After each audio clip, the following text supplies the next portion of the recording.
Welcome to Keiretsu Forum Presents. I'm Adam Henderson. Keiretsu Forum is one of the largest angel investment networks in the world. Tell you a little bit about it. We have 53 chapters in 26 countries. I currently handle the worldwide operations for Keiretsu Forum.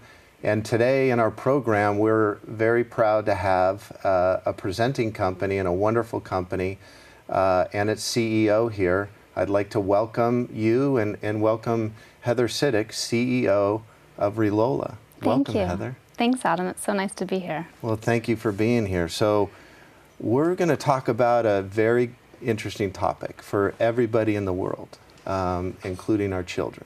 Yeah. Very important. Our topic is next-gen social media. And as a CEO of a company that is in the social media space, what does next-gen social media mean to you? Oh, it's such an interesting question. Thank you. Well, the world has evolved, and as it's evolved in the world of technology, social media came into the game, 10, 15 years ago. And it's kind of a wild, wild west evolution where social media has grown to become what it is today without any rules, really with very little regulation, and really as just kind of a big experiment. Nobody knew what it could be. Nobody knew how people would respond and what would naturally come out of the social landscape in a digital world, right? Right. So I see that there are a lot of wonderful benefits to society from social media, and also a lot of actually pretty significant detrimental effects. We can call them side effects, maybe. Also, other kinds of results where there are assets being developed and controlled by differing parties, and so to kind of get into that a little bit. But I think that next-gen social media is an evolution from this kind of fragmented, wild, experimental state that we've been in to something that's a little more refined and probably a better service to humanity. So that's what I see as the next gen of social media. Interesting, and it's probably something, an incredible opportunity, but as you said, it's had its problems. This next gen, let's talk about some of the problems that you see, and then what do you see as the change that's occurring for the next gen? Absolutely. So there are some problems with the way that content is handled. I'll get into that in a minute. But also, I think the most important and alarming problem that we're seeing is that social media has had a negative side effect of actually, instead of creating more sense of connectivity for people, it's actually created a sense of isolation. And people are becoming literally addicted to receiving information coming in, right? So they put something out there, they expect a result very quickly, and that result can simply be like a notification on their phone or a ping or something. And what's actually truly evolved scientifically is that people are having a dopamine effect. So they get a little rush of dopamine, it's a drug, when they get that ping that they're waiting for, and they literally become addicted to this drug. And so without that constant dose of dopamine, we're finding that people are becoming increasingly depressed. And this is becoming statistically relevant. So in the United States, over the past 3 years, I've heard that the average age of a person has declined.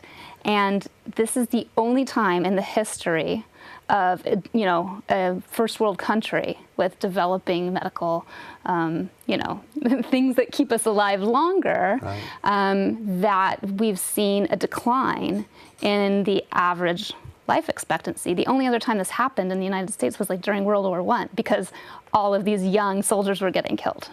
Okay, so the problem is younger people are dying, and the uptick in younger deaths is related to depression. People are dying from drug overdoses. They're dying from suicide at much higher rates than before. And that does correlate to, unfortunately, the advancement of social media and how many hours we're spending on average on social platforms. So, yeah, big question. So that's a big problem. Yeah, big problem. Big problem. And what's amazing is it's this sort of counterintuitive effect, right? We think that the social platforms have created this environment to connect and feel more connected.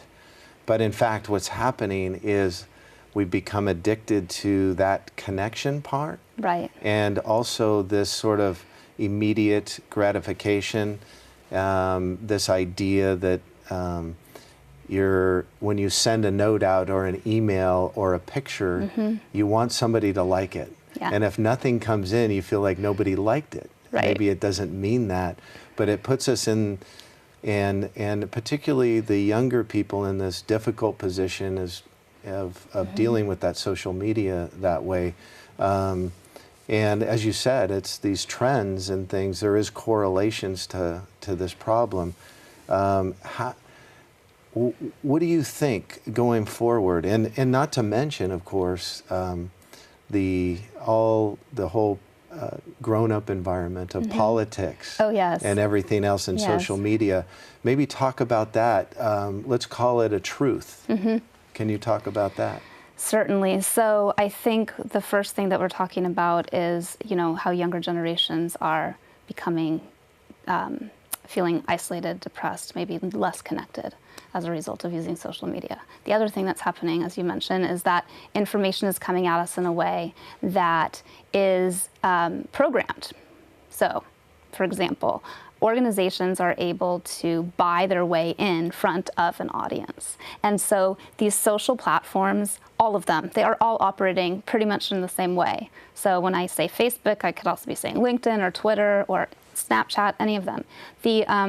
What they leverage and the way they make money is by audience curation.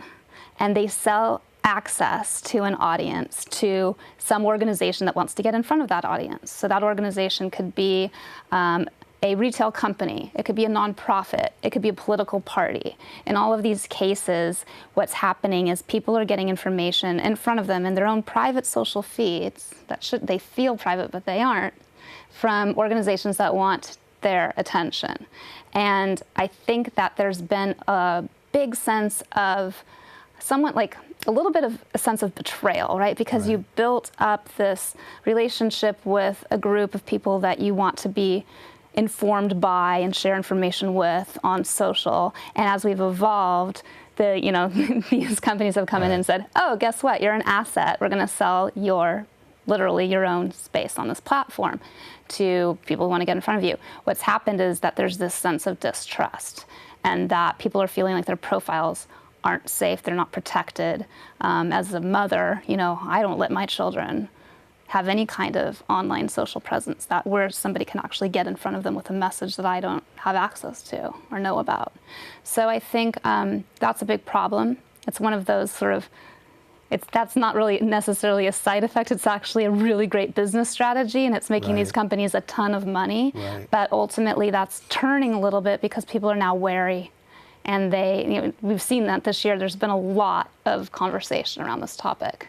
So there are some changes happening. Very interesting. And I remember, I think it was one of the Kardashians, where there's also the absolute downside for the corporations who appear to be trying to brand themselves with a particular, could be a celebrity, an athlete, or some star, and they get put into the wrong environment with that particular company's label on themselves and things. And so pretty soon there's damage control in the social media environment on the corporate side.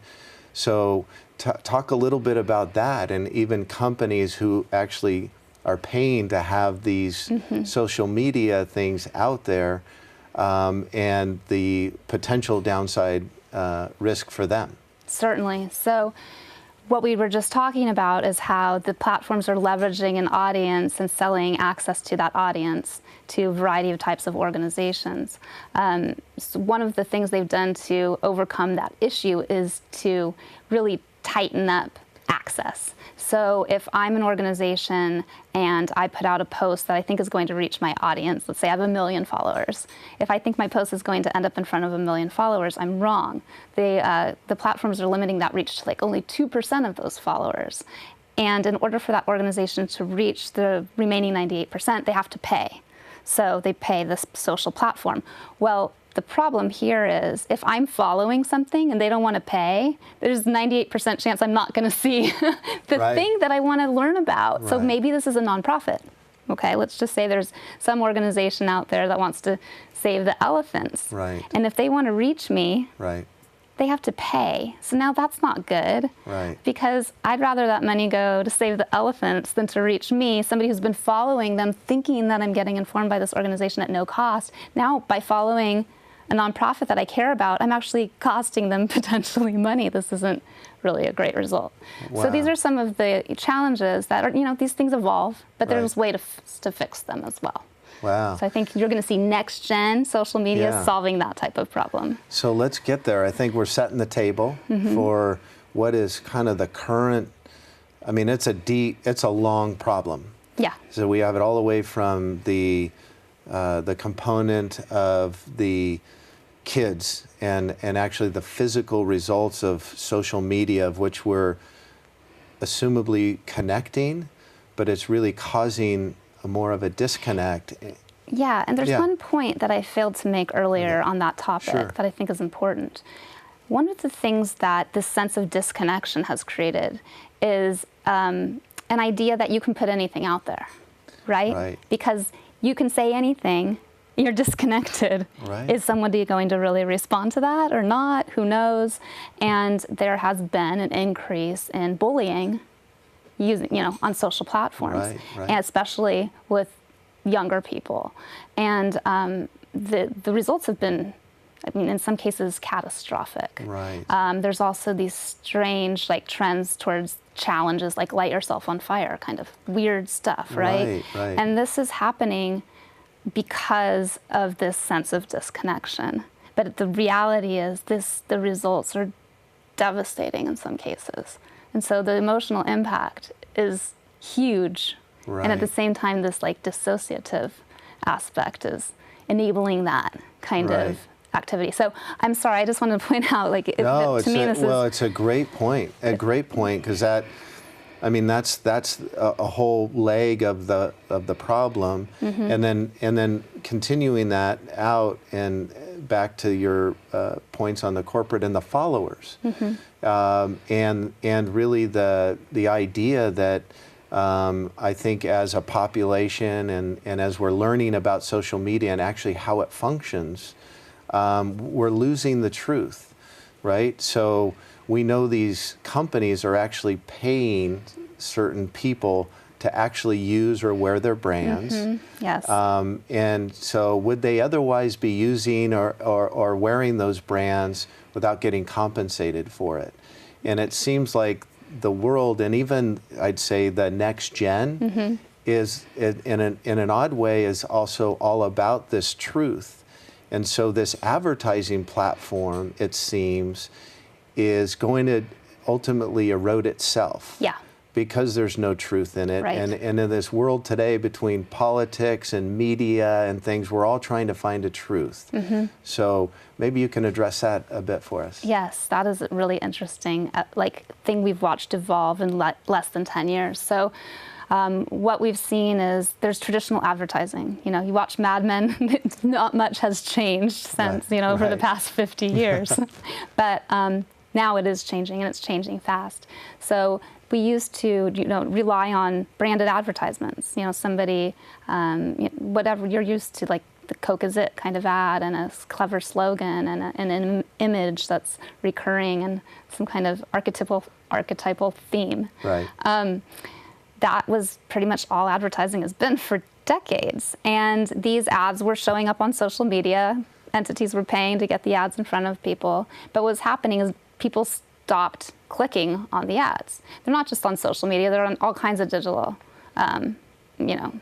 digital assets, Google ads, all of that. It's the same thing. It's, clickbait ads that aren't getting clicked. So if you're not getting your ads clicked, that's a problem if you're paying a whole lot of money to get them out there.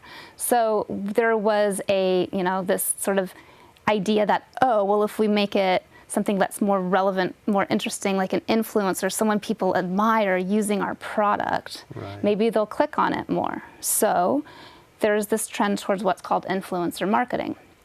I think there was a slight uptick in click-through rates as that became a norm over time. But then what happened is people started seeing those ads also as, oh, wait a minute.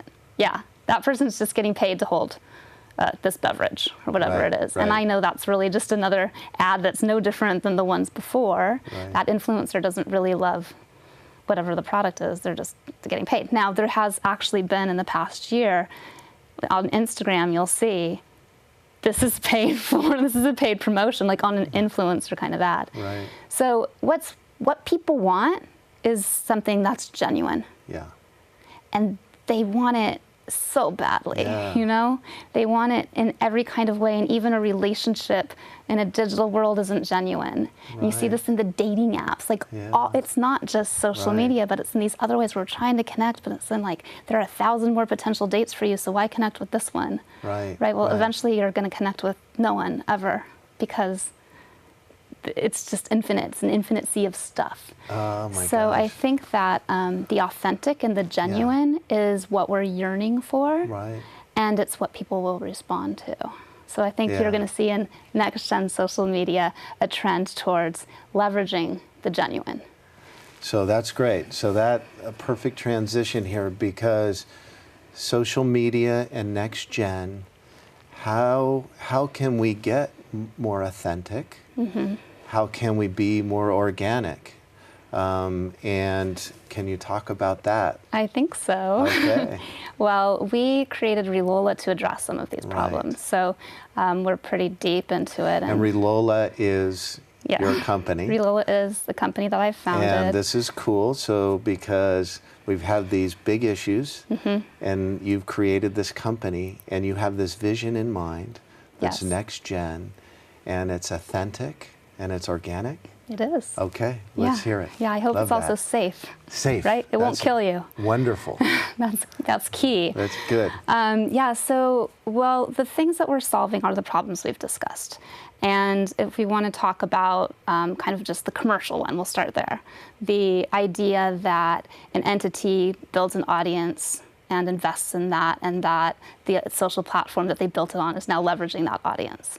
With Relola, organizations can create what we call private social channels. So Relola is a technology tool that allows any website to be its own social platform. So they can own their audience. So in the case of, an organization that has 1 million followers, they can start inviting those followers to follow them on their own website. So instead of saying, like, follow us on Facebook, it would say, follow us on our website, right? And so their audience, that's the natural audience for them, will start following them in their own private social channel. This can be part of their pre-existing apps if they have mobile apps, or it can be accessed through the Relola platform. Those channels live there as well, and through the Relola apps on mobile devices. And then when people post to that channel, their post will display on the social pages of that organization's website. So with Relola, content displays in a map and in a gallery, things we're familiar with and used to. When you post, it will display there. And so this is really important, because when people are sharing in part of this channel, that organization is the only relationship they have. The relationship is with that group, with that org. The org messaged them all at once. They don't have to pay to reach them. It's their audience, and it's very much contained. So they're not getting fragmented, weird content coming at them. They're getting something that they literally have decided to be interested in and to follow, instead of random things. So I think that's one way. Yeah. The other is that when these users are sharing content to that organization, they can also simultaneously post it to their pre-existing social channels. And when their followers click on those posts, it will open up on that organization's website. So we're able to keep all of the activity around that content where it belongs, with the organization that's created that audience, which has created content on behalf of the organization. So this is working really well for nonprofits who want to get their message out, who want to build their, awareness and get more donors and get more volunteers involved. It's fantastic for organizations for children. We did a test with the Boy Scouts in LA. Boy Scouts love Relola because it's monitored. Nobody can get in front of the Scouts. It's a private environment where the kids have to sign in and the parents can sign in to have access to this social world, but none of it is public. And so it's a really safe environment for children, which solves that problem, right? Right. The other problems that we discussed are, this sort of problem of feeling dissociated, unconnected, and having this almost chemical dependency on receiving content. Right. One of the challenges with that is that the content that's coming in is often frivolous. It can be like puppies and cappuccinos. It's Right. not really content about things that you deeply care about. Right. If you're engaged with information that you care about, I think you get a different effect, and it's more of a result of like curiosity. You want to learn more, and the benefit is actually like that learning and that engagement, not the ping, right? Right. So if you read a book, you're not getting a dopamine effect, but it's a very enjoyable activity. Right. Okay, so we have given organizations and people a way to literally follow or be involved with the things that matter to them. And with Relola, we geotag content. So you can drop a pin and say, I just volunteered and did this beach cleanup today, right? And Right. literally add that, and the other people who cleaned up the beach can all add it together, and it shows up on a map. And people who are cleaning up the beach all the way across the world in Iceland can drop a pin, and now we're like all around the world cleaning up the beaches. We can see our activity. We feel a part of something that we care about. We get that emotional pleasure of contributing. And we just did an activity that we've documented that literally is physical with people in the real world. And it's real. It's real, Yeah. right? And so I think that if we're using social as an augmentation of real, genuine activity and connections, as a way of enhancing that and bringing life to that, that's good. And that's a benefit. And at the same time, we're curating all that content, it becomes a resource. But you're not going to get that drug dopamine effect Right. from that kind of social use. So I think hopefully by that sort of next gen evolution of social media, we're helping to solve some of those original problems. Well, it's an awesome agenda for your company Thank you. to do that, and absolutely needed. And let's talk about then how your company, so we've got that part that you described there. If I'm Nike, Yeah. and I'm running a marathon, and so take us through the idea as I'm seeing this. I'm running a marathon, I've got my Nike shoes on, and I'm not an influencer. I'm a real guy. person. I'm a guy. You're a real guy. There's a gal, and we're running, and we're a real person crossing the finish line. And you get a picture of yourself, and you want to post that. Maybe Facebook, you did the marathon, Right. but you're wearing Nikes. Yeah. Or you have an Adidas shirt on. Tell us also for that side of the world how we help the whole ecosystem of social media from the corporate Yeah, side. I mean, we do need commercial benefits, and we do Right. need shoes, right? Right. And we want to get the shoes that Right. are going to work for us. So in the example you've shared, Nike can create a private social channel with Relola. Every time somebody buys shoes, they can invite them to follow them on the channel and to contribute their posts of them completing a marathon in Nikes, right? Right. So if you just completed a marathon, and let's say your wife took a video of you crossing the finish line, and you published it to the Nike channel, and you shared it to the Facebook page at the same time, Right. which is simultaneous with Relola, then I am going to see that. I'm going to be like, oh my gosh, Adam completed a marathon, and I'm going to click on it because I'm going to want to watch that happen. So when I click on your video of you completing the marathon on your, let's say LinkedIn, since we're business friends, then that will open on Nike's website. And I get to watch the video of you completing the marathon. Nike can actually fine-tune that link back so that whatever shoes you're wearing, those Nikes, are next to your image, next to your video, so that I could actually buy them if I wanted to.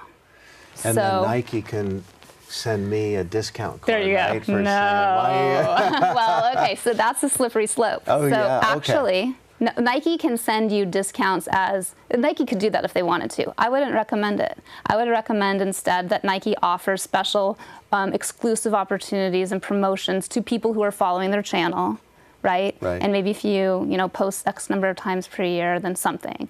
But what I don't think is beneficial to anyone is for Nike to give you a discount for that post, or send you like at 1% of every sale related to someone clicking on that, because then you become an influencer marketer and you're no longer genuine. Well, there we go. Right? So Right. you would lose that effect of like, Right. like you really love those shoes. You really Right. you really ran a marathon.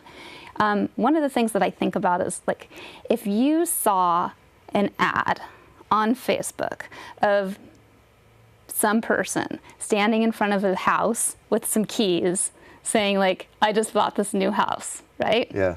And you didn't know that person, would you click on it? No. No, no way. If you saw an ad of me, not an ad, Yeah. a post A post. of me standing in front of a house saying, oh my gosh, I just bought this new house, check it out. Would you click on it? Yes. Right.